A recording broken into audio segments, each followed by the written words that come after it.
The treasure map was drawn on the back of a pizza box, but to Sam and his dad, it was as legitimate as any chart that ever guided pirates.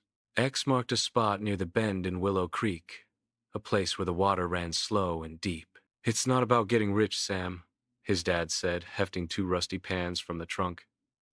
"It's about the adventure. It's about the search." Their equipment was gloriously simple.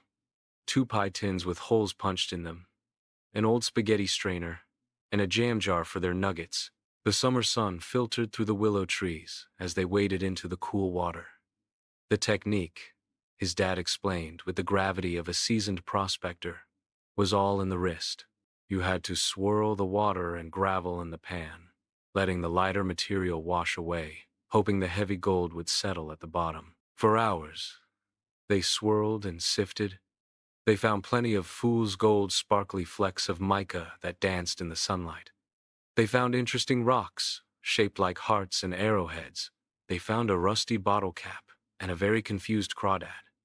Their jam jar was filled with these treasures, but it held no gold. Sam's arms began to tire, and the initial excitement started to wane. "I don't think there's any gold here, Dad," he said, his voice heavy with disappointment. His dad sloshed over and put a wet hand on his shoulder. "Let's try one more pan, partner." Together, they filled a pan with fresh gravel from the creek bed. Sam held one side, his dad the other. They submerged it and began the slow, rhythmic swirl. The mud and sand clouded the water and then washed away. The pebbles danced and skipped over the ridges. And then, as the water cleared, something gleamed. Not fool's gold, but a small, perfectly round, brilliant yellow object. Sam gasped, plunging his hand into the cold water to retrieve it.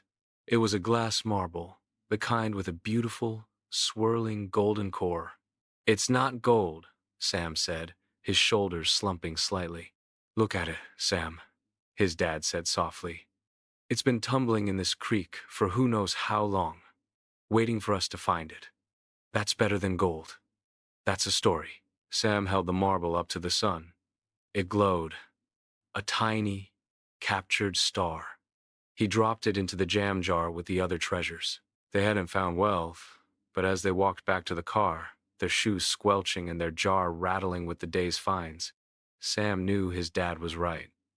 They were rich in a different way. They had a shared secret, a map on a pizza box, and a golden marble to prove that the greatest treasures aren't measured in carats, but in moments.